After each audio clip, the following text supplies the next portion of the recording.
Nalgonda municipal ఎన్నికల సమయం దగ్గర పడుతుండటంతో 11 డివిజన్లో ప్రచారం హీట్ ఎక్కింది. కాంగ్రెస్ పార్టీ అభ్యర్థిని దండంపల్లి నాగజ్యోతి పరశురాం మంగళవారం డివిజన్ వ్యాప్తంగా ఇంటింటి ప్రచారం నిర్వహించారు.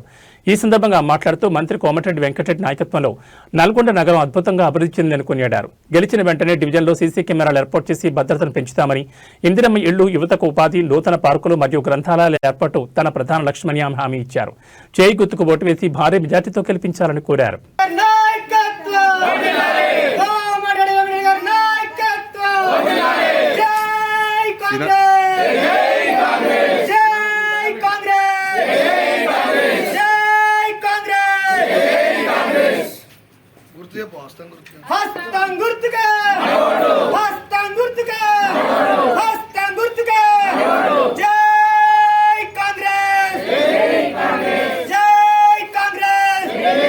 దండంపల్లి నాగజ్యోతి పరశురాం కాంగ్రెస్ పార్టీ అభ్యర్థిగా 11th డివిజన్లో మీ అందరి ముందుకు నేను వస్తున్నాను. మీ ఆశీర్వాదం కోరుకుంటూ మీరందరూ నాకు ఓటు వేసి గెలిపించగలరని అడుగుతున్నాను.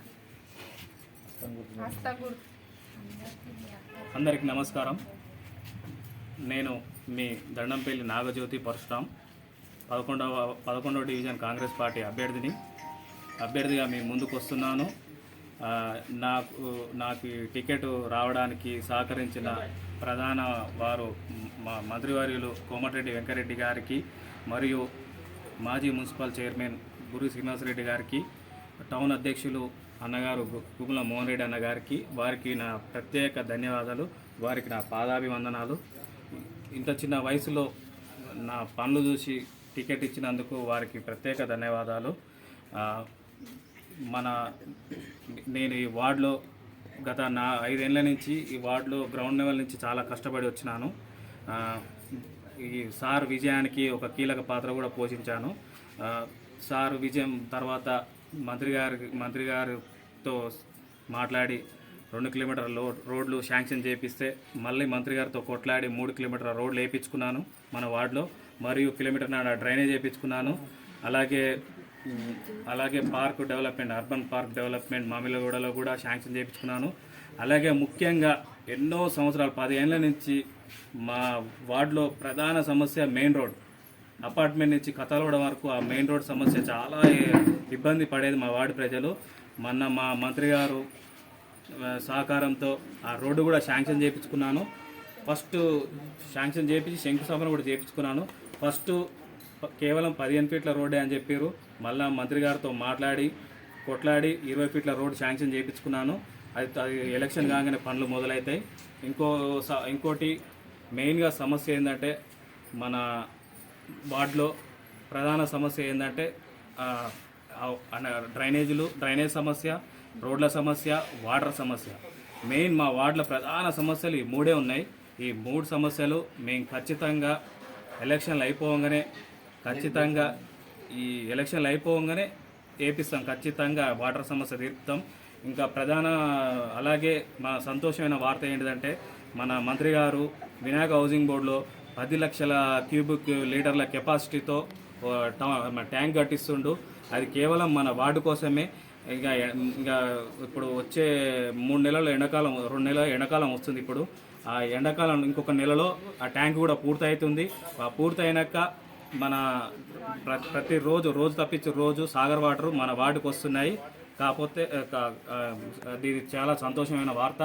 ఇంకా మన మంత్రి గారి సహకారంతో మన ఇందిరమ్మ కాలనీలో అంగన్వాడీ స్కూలు ఇప్పటికీ అద్దె భవన్లో నడుస్తుంది. అది మన మంత్రి గారితో మాట్లాడి అది ఒక బిల్డింగ్, కొత్త బిల్డింగ్ శాంక్షన్ చేయించుకున్నాము.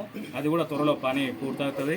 ఇంకోటి అర్బన్ కాలనీలో మెయిన్ ఒక 2 ఎకరాలలో పార్కు ఉంది, ఓపెన్ పార్కు. అది ఇప్పటికీ చెత్త చెదారంతో ఉంది. దాన్ని కూడా మంత్రి గారి దృష్టికి తీసుకెళ్ళాను. అది కూడా అతి త్వరలో కూడా ప్రారంభం కాబోతుంది. ఇంకా ప్రధాన సమస్య ఏంటంటే, మన వార్డులో వీధి లైట్లు ఇవన్నీ అతి త్వరలో కూడా పూర్తి చేస్తాం. ఇంకా ముఖ్యంగా మన యువత ఈ మాదక ద్రవ్యాలకు, ఇలాంటి అలవాట్లకు బానిస కాకుండా వారిపై మేము ప్రత్యేక దృష్టి సారించి ఖచ్చితంగా వారికి మంచి దారిలో నడిపించాలని నేను ఖచ్చితంగా దానికి పూర్తిగా సహకరిస్తాను.